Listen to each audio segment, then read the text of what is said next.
Silakan duduk, saudara yang dikasihi Tuhan. Selama beberapa minggu saya berkhotbah, biasalah kalau khotbahnya cukup kadang-kadang cukup keras, mengkritik, dan setiap kali saya turun ke bawah, Pak, itu kena ke saya. Ya oke lah. Jadi merasa ditegur oleh Tuhan. Dan kami rapat di kantor, dan saya bilang kepada staf di kantor, kepada Asaf, kepada Birut, saya harus mengisi jedah dengan mengkhotbahkan kitab Mazmur. Saudara tahu apa itu Mazmur? Mazmur adalah pujian. Dan kalau saudara sedang sedih, sedang gundah, sedang banyak persoalan, saudara baca Mazmur tenang ya. Benar ya? Baca Mazmur itu tenang sekali. Coba kalau lagi sedih, saudara baca, pergilah ke seluruh dunia, jadikanlah, lagi sedih kok disuruh begitu gitu ya. Tapi kali ini kita mencoba untuk melihat Mazmur. Nah jadi saudara, saya pikir saudara layak untuk mendapatkan firman Tuhan seperti ini. Karena Alkitab tidak hanya berisi tentang teguran, nasihat, peringatan, tapi Alkitab juga berisi firman Tuhan yang berisi memberikan kekuatan ke dalam hidup kita. Saudara butuh itu, benar? Ya kan? Tiap hari berhadapan dengan kesulitan, bagaimana firman Tuhan memberikan kekuatan di dalam hidupku. Nah hari ini kita sampai membaca Mazmur pasal yang ke-54. Ini Mazmur yang ditulis oleh Daud, dan setiap kali dia menulis Mazmur, saudara sudah tahu sendiri, dia menulis Mazmur, dia sedang berada di dalam persoalan. Ada beberapa Mazmur yang berisi hanya puji-pujian, dia tidak ngomong soal persoalan. Tapi hampir sebagian besar Mazmur berisi mengenai persoalan dalam hidup, lalu pemecahan persoalan itu. Mari kita lihat Alkitab kita. Kita buka Mazmur pasal 54. Kita berdiri, kita akan baca firman Tuhan ini bergantian. Saya akan membaca ayat yang ganjil, saudara membaca ayat yang genap. Mazmur 54. Untuk pemimpin biduan dengan permainan kecapi, nyanyian pengajaran Daud.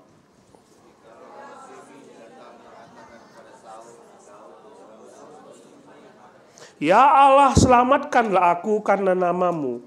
Berilah keadilan kepadaku karena keperkasaanmu.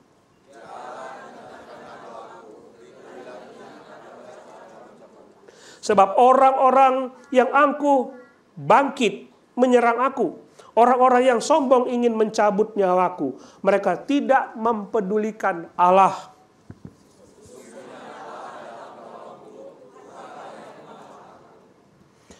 Biarlah kejahatan itu berbalik kepada seteru-seteruku. Binasakanlah mereka karena kesetiaanmu.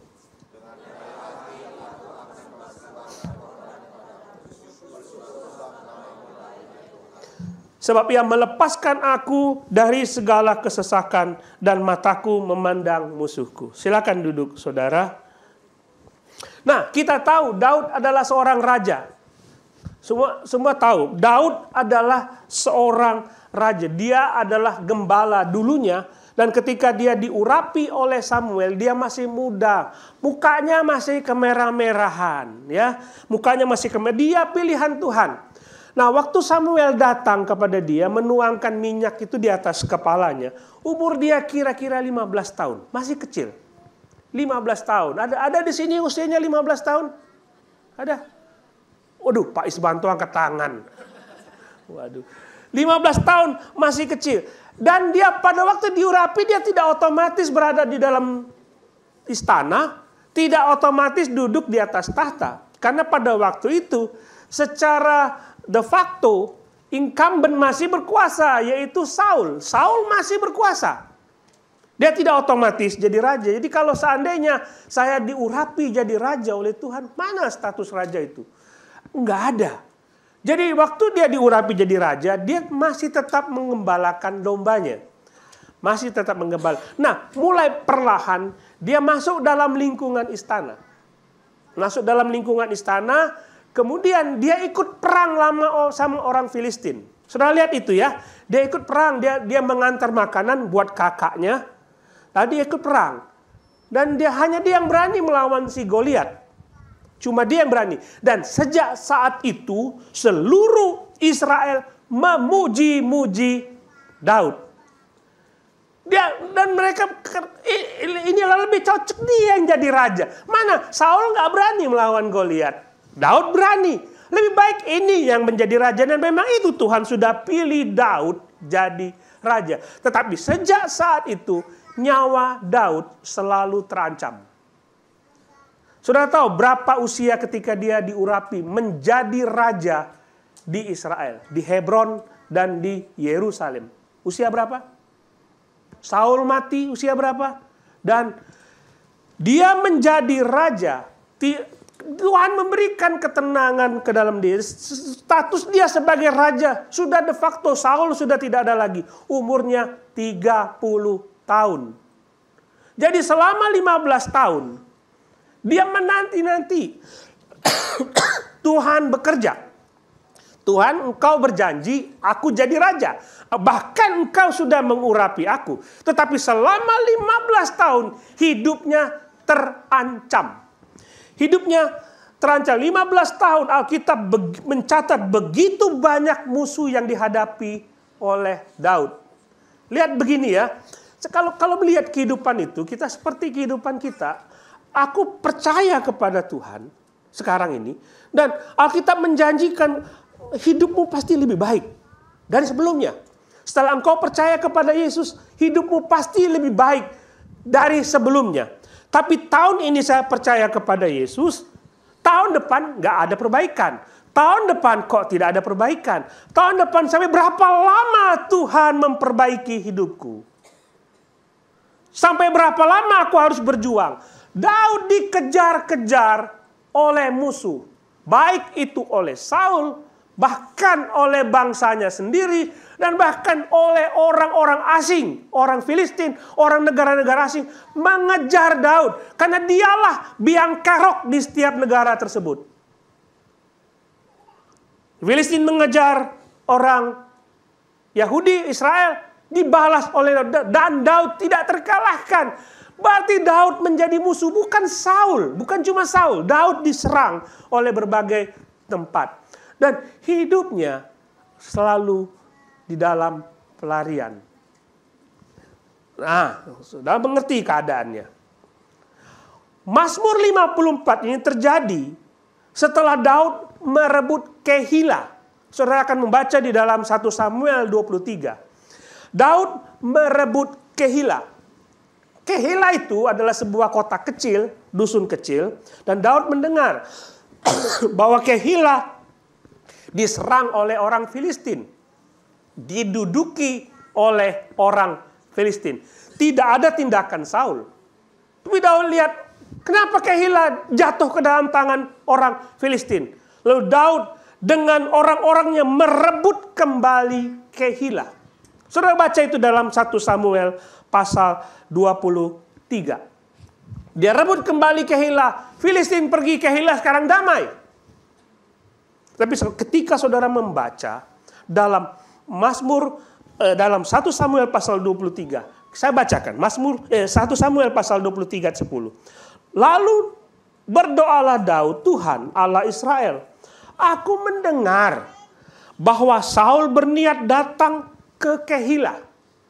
Dia lagi di situ, baru merebut Kehila.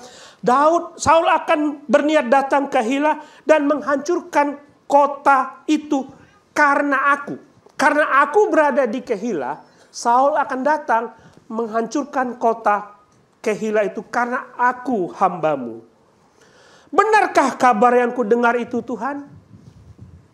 Allah Israel, sudilah kiranya memberitahu kepadaku. Tuhan jawablah aku. Ya, Saul akan datang. Itu kata Tuhan. Lalu tanya Daud lagi. Apakah warga kota Kehila akan menyerahkan aku dan anak buahku kepada Saul? Jawab Tuhan. Ya. Sudah bayangkan. Ada kota kecil diserang oleh orang Filistin.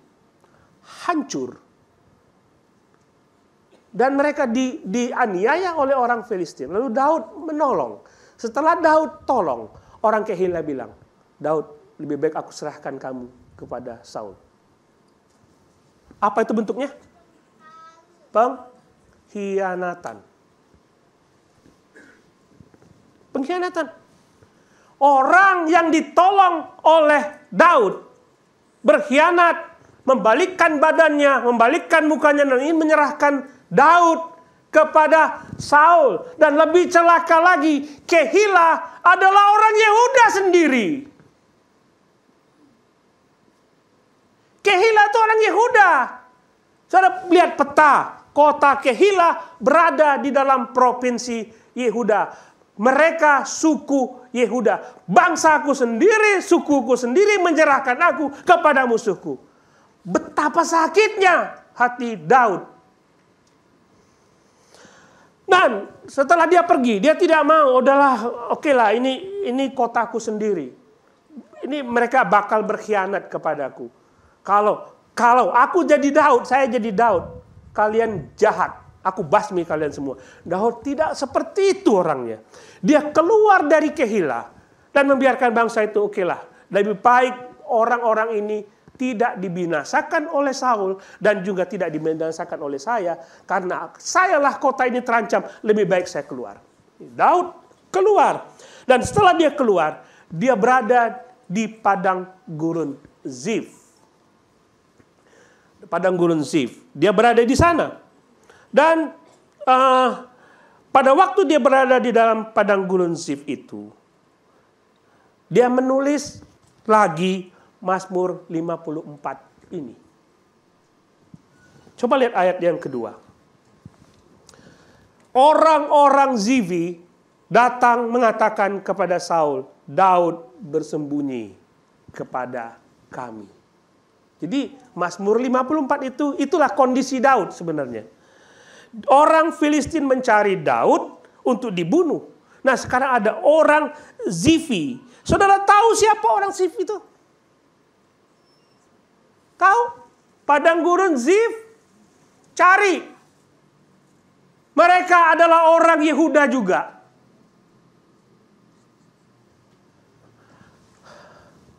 Hidup kayak apa? Coba bayangin. Aku sudah menolong, tapi tidak ada tempat bagiku untuk beristirahat. Bahkan keluargaku sendiri tidak menerima aku. Itu kondisi Daud saat itu. Nah, saudara. Jadi saudara bisa bayangkan. Orang Filistin mencari Daud. Saul mencari Daud untuk dibunuh. Orang Yehuda mencari Daud juga untuk diserahkan kepada Saul lalu akan dibunuh juga. Di mana aku bisa sembunyi? Ngerti ya kondisinya ya? Nah, saya ingin bawa itu ke sini. Ke kondisi kita. Daud setiap apa yang dia lakukan selalu gagal. Aku sudah tolong kamu dengan harapan aku dapat. Dia pergi ke tempat Ahimelek untuk dapat roti. Lalu di situ ada orang Edom, Dia mengasih tahu kepada Daud. Dia ingin sembunyi di tempat rumah Tuhan itu. Tapi Edom yang bekerja di tempat itu kasih tahu Daud ada di sini. Kasih tahu Saul. Lari juga. Jadi seperti itu kondisinya. Kita bawa ke sini. Daud 15 tahun berjuang supaya janji Tuhan terrealisasi, tapi dia tetap setia kepada janji. Saudara sudah melihat itu. Ketika ada kesempatan untuk membunuh Saul, dia tidak lakukan. Setiap kali ada kesempatan membunuh Saul, dia tidak lakukan. Kalau dia bunuh pun di hari itu dia bisa jadi raja. Tapi dia tidak lakukan, tangannya masih bersih. Dia masih konsisten kepada Tuhan. Tetapi setiap rencananya untuk bersembunyi dan hidup tenang, tidak pernah berhasil. Tidak pernah. Nah mungkin saudara bukan melarikan diri dari orang lain. Tidak ada orang yang sedang mengejar-ngejar saudara. Nyawa saudara tidak dibunuh, tidak terancam. Tapi ketika kita melihat keadaan Daud, seringkali kondisi kita seperti itu. Saya anak Tuhan. Apa kurangnya saya? Saya sudah melayani Tuhan. Saya bertobat sekian lama. Saya sudah meninggalkan dosa saya. Sudah berjanji untuk setia kepada Tuhan. Tetapi kenapa penderitaan hidupku tidak pernah berakhir? Kapan Tuhan memulihkan keadaanku? Masih berapa lama aku harus menunggu? Kenapa usahaku selalu gagal? Begitu tidak ada titik terang dan rupanya ini akan berhasil. Tapi kenapa berakhir dengan kegagalan? Kita selalu bertanya, di manakah janji Tuhan kepada orang-orang percaya? Di manakah janji Tuhan kepada aku yang katanya adalah biji mata Tuhan? Mana janjimu? Kenapa aku harus menderita terus-menerus? Kapan ini akan berakhir? Kenapa tidak ada keberhasilan? Bayangkan 15 tahun Daud menanti itu. Saudara kalau punya usaha terus gagal, saudara menderita dan gagal, dan saudara tidak seperti dulu lagi ketika saudara mendapatkan apapun yang saudara mau. Sekarang nggak bisa. Mau berapa lama? Daud 15 tahun, saudara sudah berapa lama?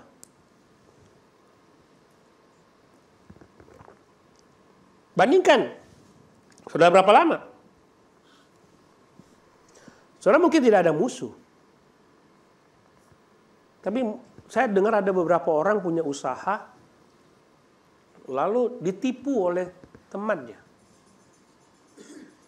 Ada yang pernah merasakan itu?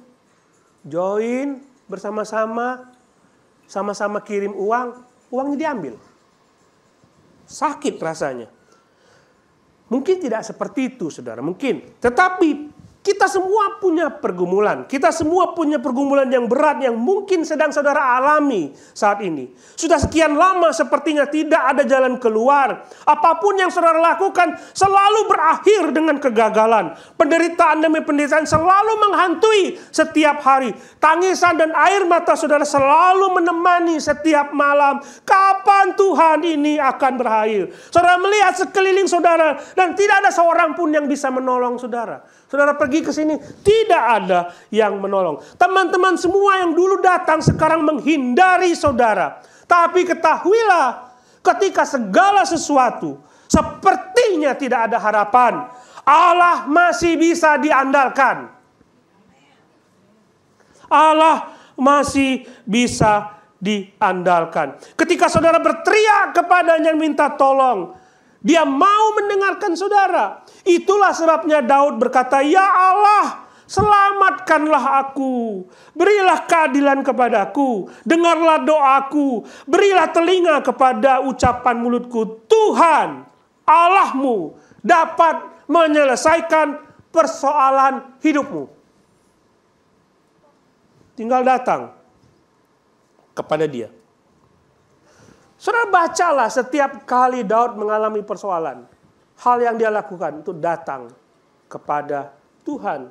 Dan selalu meminta kepada Tuhan. Dia berkali-kali berada dalam kesulitan. Dia selalu datang kepada Tuhan. Mazmur 52 ditulis setelah Doeg orang Edom mengkhianati dia. Dia berdoa kepada Tuhan. "Oh Tuhan, lepaskanlah aku." Mazmur 56 ditulis setelah ia ditangkap oleh orang Filistin. Dia takut sekali ketika dia berada di negeri orang Filistin. Karena dia berada di negeri dia tidak merasakan ada aman. Semua orang mencari dia. Dia pergi ke Filistin. Dan dilihat oleh orang Filistin. Ini kan Daud yang mengalahkan Goliat itu.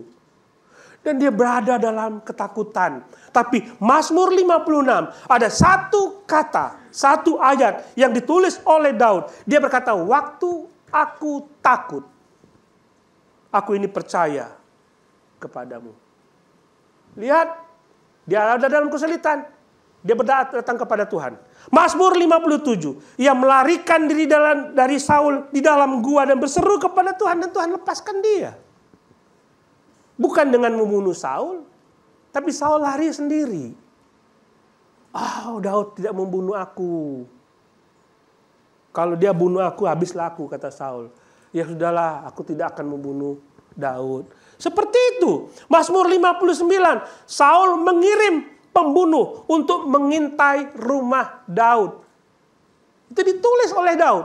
Dan setiap kali dia berada di dalam bahaya, dia datang kepada Tuhan. Daud selamat karena dia berseru di dalam doanya. Mazmur 60, Daud menghadapi pertempuran besar dengan musuh-musuhnya, dia berdoa dan Tuhan memberikan kemenangan. Saudara lihat, pengalaman pertama, waktu dia bertemu dengan Goliat, dia mengatakan, engkau datang dengan membawa pedang, aku datang atas nama Tuhan. Pengalaman pertama Daud, ada persoalan, dia datang melalui Tuhan. Dan lalu ada pengalaman-pengalaman lain dan dia selalu datang kepada Tuhan. Silih berganti persoalan berdasarkan itu. Tuhan melepaskan aku harus berdoa kepada Tuhan. Sudah mengerti? Persoalan tidak berhenti datang kepada Daud. Tapi setiap kali persoalan datang, dia datang kepada Tuhan. Ini ada cerita, saudara. Jadi biasanya orang-orang sudah tua, temennya itu kalau lagi ketemu, ngomongnya obat apa yang diminum. Benar tidak? Benar ya. Sekarang bukan, ya yang dia omongin cucu, lalu sekarang gulanya bagaimana? Selalu seperti itu. Dan cerita ini, kita ngomong soal obat. Waktu saya sakit mah, sukar sekali untuk sembuh. Lalu ada orang datang, Pak, kalau saya sakit mah, obat ini yang selalu saya minum. Dan sembuh. Obat lain, Pak? Pengalamanku mengatakan, kalau saya minum obat ini, saya sembuh. Dia ngomong gitu. Jadi dia tidak akan beralih kepada obat yang lain. Dia cerita kepada saya, minumlah obat ini. Dan saya minum obat itu. Saudara, tiap kali mah kambuh berat, saya minum obat itu dan berhasil. Mah saya reda. Nanti kalau pengen tahu bocorannya nanti habis khotbah kasih tahu. Sakit mah gitu ya. Reda, enak. Dan saya tidak mau beralih ke obat yang lain. Itu pengalaman obat. Pengalaman penderitaan Daud ketika dia mengalami sebuah penderitaan. Obatnya satu.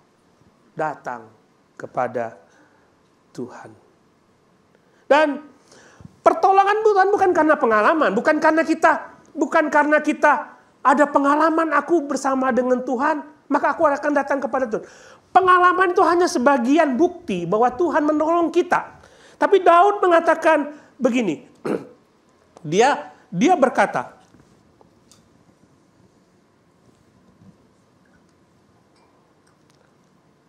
ya Allah, selamatkanlah aku karena namamu. Perhatikan di sini ya. Bukan karena saya punya pengalaman bersama Tuhan, maka saya akan selalu minta tolong kepada Tuhan. Bukan cuma karena itu. Tapi dia mengatakan, ya Allah, selamatkanlah aku karena namamu. Allah akan menyelamatkan aku karena itulah nama dia. Itulah nama dia. Yehova Ezer. Tuhan penyelamat. Dialah yang menyelamatkan. Nggak ada lain nama itu. He is the only answer. Karena namamu. Dia berkata, nama Tuhan itu menjadi jaminan akan jawaban. Kalau kali ini aku tidak ditolong, pasti ada rencana lain dari Tuhan. Nama itu menjadi jaminan. Itulah sebabnya dia berkata, sesungguhnya Allah akan menopang hidupku. Dia yang menopang hidupku. Nama itu menjadi jaminan bagi dia. Coba kita lihat, saudara. Bentar. Ibrani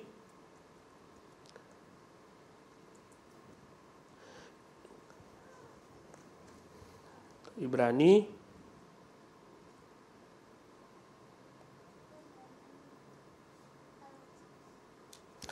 kita lihat Ibrani pasal yang ke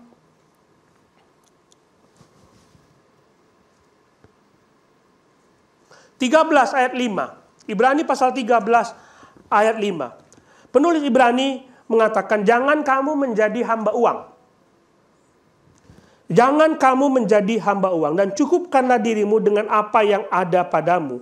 Karena Allah telah berfirman, aku sekali-kali tidak akan membiarkan engkau dan aku sekali-kali tidak akan meninggal. Ini jaminan Tuhan. Jadi ada orang takut, nanti aku besok makan apa? Duitku nggak ada. Tentu, jangan jadi hamba uang. Jangan takut.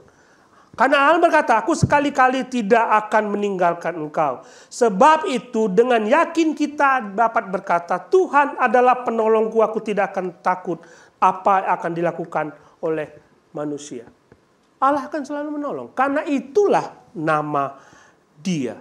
Dia selalu menolong kita. Dia menjadi jawaban atas setiap doa kita. Daud, ada 600 orang bersama-sama dengan Daud.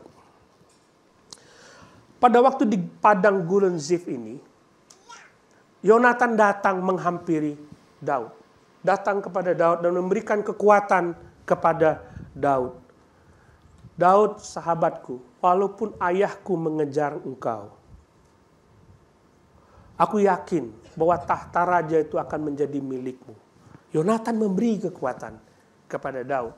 Dia juga mengatakan bahwa ada 600 orang Daud yang siap berperang bagi Daud. Ayo perang sama Saul. Dan dia merasa bahwa ada orang yang membela aku. Tetapi Daud lebih nyaman bersandar kepada Tuhan. Tidak ada salahnya untuk menceritakan persoalan kita kepada orang lain. Tidak ada salahnya menceritakan beban kita kepada orang lain. Tapi penulis Ibrani mengatakan, Tuhan tidak akan pernah meninggalkan engkau. Apa rasanya? Saudara suka, saudara happy, saudara tidak happy, saudara berada dalam berkat Tuhan yang begitu besar, saudara berada dalam lembah kekelaman, saudara berada dalam jurang yang lebih dalam, tapi Tuhan mengatakan, apapun keadaanmu, sekalipun aku tidak pernah meninggalkan engkau. Tidak ada rasa aman dan rasa tenang selain daripada perkataan Tuhan ini. Dia tidak akan meninggalkan kita. Amin. Semangat. Semangat saudara. Apapun yang saudara alami, aku tidak pernah sekalipun melepaskan pandanganku kepadamu. Tidak pernah. Itu jaminan dari Tuhan. Tuhan adalah penolong kita. Kita tidak akan pernah takut. Masalah bisa datang, apapun bisa datang, tapi selama ada Tuhan, semua beres. Selama ada Tuhan, semua beres. Saya ingin saudara beriman seperti itu. Saya nggak tahu saudara berapa lama saudara menderita. Saya nggak tahu seberapa lama saudara mau bertahan. Bisnis hancur, apapun aja. Kapan? Bertahanlah. Dan Tuhan tidak pernah meninggalkan saudara sedikit pun.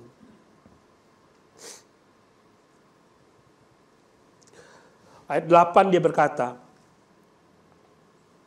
karena keyakinan dia berkata dengan rela, aku akan mempersembahkan korban kepadamu, bersyukur sebab namamu baik, ya Tuhan. Sebab ia melepaskan aku dari segala kesesakan dan mataku memandang musuhku. Saudara, pada waktu dia menulis ayat 8 dan 9 ini, coba lihat lagi. Sebab ia melepaskan aku dari segala kesesakan dan mataku memandangi musuhku. Waktu dia tulis ini dalam bentuk past tense. Tahu bentuk past tense? Jadi waktu dia berdoa, dia bilang begini, Tuhan, banyak sekali musuhku. Selamatkanlah aku, tolonglah aku. Nah, ketika dia berdoa di akhirnya dia mengatakan, Tuhan sudah melepaskan aku. Apa artinya? Apakah benar-benar lepas? Apakah waktu saudara berdoa, Tuhan, bisnisku hancur, selamatkanlah aku supaya aku bisa berhasil. Apakah setelah amin langsung beres? Enggak. Tapi Daud ngomong begitu. Tuhan, selamatkanlah aku, lepaskanlah aku. Sebab itu ia melepaskan aku. Ini dalam bentuk past tense. Bisa contoh ayatnya. Ayat 9. Next. Ada contohnya dalam bahasa English version. For he has delivered me. Dia telah melepaskan aku. Is that wonderful? Waktu dia berdoa, ia telah melepaskan aku. Wow. Ini saudara, coba lihat ini. Dia dengan yakin Allah sudah bertindak. Maka aku tenang. Aku tenang. Allah sudah bertindak. Dia sudah bertindak untuk melepaskan aku. Maka dia memberikan kedamaian ke dalam hidupku. Dia memberikan kelegaan. Sekalipun kita tahu setelah persoalan ini, masalah Daud tidak selesai. Dia lepas dari sini, dia masuk ke dalam persoalan lain lagi. Dia masuk dari situ, dia lepas lagi. Dia masuk ke dalam, Tuhan, kenapa tidak sekaligus engkau bebaskan semua? Jangan lagi ada persoalan dalam hidupku. Tapi dia selalu mengatakan, for he has delivered me. Dia telah membebaskan aku. Dia tenang. Maka ketika saudara berdoa kepada Tuhan, Tuhan, aku punya persoalan, aku punya masalah, aku punya beban yang begitu berat. Air mataku menangis siang dan malam. Aku bangun pagi-pagi dengan keadaan tidak enak karena tahu masalah ini akan menghantui aku. Tetapi ketika saudara berdoa kepada Tuhan, apa yang terjadi? Allah memberikan kekuatan kepada saudara. Sehingga walaupun persoalan itu masih ada, saudara kuat. Saudara bisa hadapi. Saudara bisa hadapi itu semua. Saya ingin saudara membaca dari Mazmur pasal 3. Ada Mazmur pasal 3. Pengalaman Daud. Saya harap saudara mengalami ini semua. Jadi walaupun saudara punya persoalan, saudara tenang. Karena Allah berada di pihak saudara. Ya Tuhan, betapa banyaknya lawanku. Banyak orang yang bangkit menyerang aku.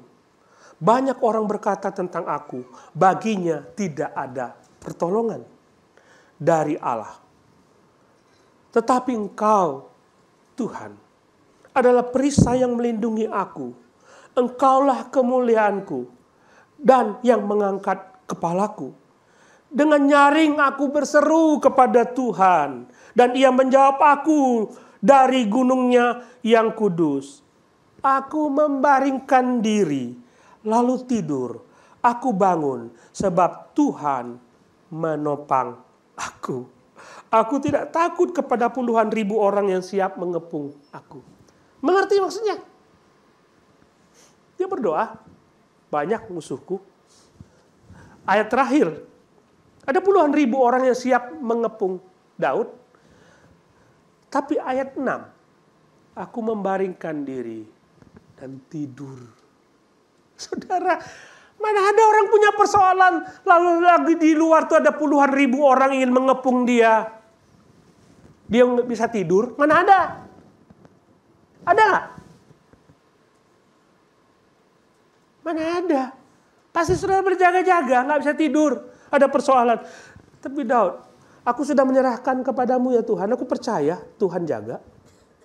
Aku percaya Tuhan jaga. Lalu aku tidur. Tenang. Ngapain aku mesti jaga-jaga? Tuhanlah penjagaku. Amin. Itu yang akan Tuhan berikan kepada saudara. Waktu saudara berdoa kepada Tuhan. Masalah ada dan tidak hilang. Tapi Tuhan memberikan ketenangan, kedamaian, sehingga saudara bisa tidur nyenyak dan menghadapi persoalan dengan kekuatan dari Tuhan. Amin. Inilah bedanya saudara dengan orang lain. Saudara percaya kepada Tuhan, saudara punya Tuhan. Orang lain gak punya Tuhan seperti ini. Saudara punya Tuhan yang menjaga saudara. Masalahnya belum beres, tapi Tuhan memberikan ketenangan. Saya ingin mengajak saudara melihat gambar ini. Saya dulu jual beli saham. Banyak baca buku tentang saham. Ini ada istilah tentang bearish sama bullish. Siapa yang tahu istilah ini? Banyak sekali yang tahu, ya. Nah, saya ingin coba ini saya bukan ngajarin saham ya, tapi ini kira-kira. Ini keadaan bearish. Ini beruang ini. Beruang tuh selalu begitu, dia selalu begini. Tapi kalau bull, kalau menyerang dia nanduk begini ke atas. Ini istilah saham. Begitu kalau saham turun. Begini. Ini keadaan saham lagi turun. Jadi harga sahamnya turun. Tapi ketika saham naik, itu yang disebut dengan bullish. Sahamnya naik, menyerang. Ada orang dengan punya keyakinan, ketika saham seperti ini, dia lihat sahamnya turun. Tetapi dia punya keyakinan akan bullish, suatu saat akan naik saham itu. Jadi walaupun turun, dia tetap tenang. Dia tetap tenang. Suatu saat pasti naik. Saya tidak tahu saudara. Saudara mungkin sedang di sini, naik dikit tapi turun lagi. Turun terus, mungkin sampai sini. Paling rendah, titik terendah dalam hidup saudara. Tapi ada satu keyakinan dari investor. Mereka yakin satu saat akan bullish. Saudara bukan investor saham. Kita tidak sedang main mudah-mudahan. Kita tidak sedang berspekulasi. Karena kita punya Tuhan. Suatu saat hidup saudara akan kayak gini. Amin. Dasarnya apa? Punya Tuhan. Itu saja. Mungkin sini turun terus. Kapan Tuhan naiknya? Percayalah satu saat naik. Dan saham itu begini. Sudah sini. Turun, naik. Satu saat akan naik. Saya tidak tahu apa yang terjadi. Karena saya bukan Tuhan. Tapi percayalah. Tuhan akan membawa saudara naik lebih tinggi. Coba kita buka Habakuk pasal 3. Ini titik terendah dalam hidup orang Yahudi. Titik terendah. Sepertinya tidak ada harapan. Dia berkata Habakuk, sekalipun pohon ara tidak berbunga. Pohon anggur tidak berbuah. Hasil pohon zaitun mengecewakan. Sekalipun ladang-ladang tidak menghasilkan bahan makanan, kambing domba terhalau dari kurungan, dan tidak ada lembu sapi dalam kandang. Namun aku akan bersorak-sorai dalam nama Tuhan, beria-ria dalam nama Tuhan yang menyelamatkan aku. Tuhan Allah adalah kekuatanku. Ia membuat kakiku seperti kaki rusa, membiarkan aku berjejak di bukit-bukitku. Ini titik terendah orang Yahudi. Tapi sejarah membuktikan Tuhan membalikkan keadaan, Tuhan mengangkat mereka. Tuhan pun akan mengangkat saudara. Amin. Jemaat yang dikasihi Tuhan, jangan takut. Allah besertamu. Allah penolongmu. Allah penopang hidupmu. Jangan takut. Kita berdoa.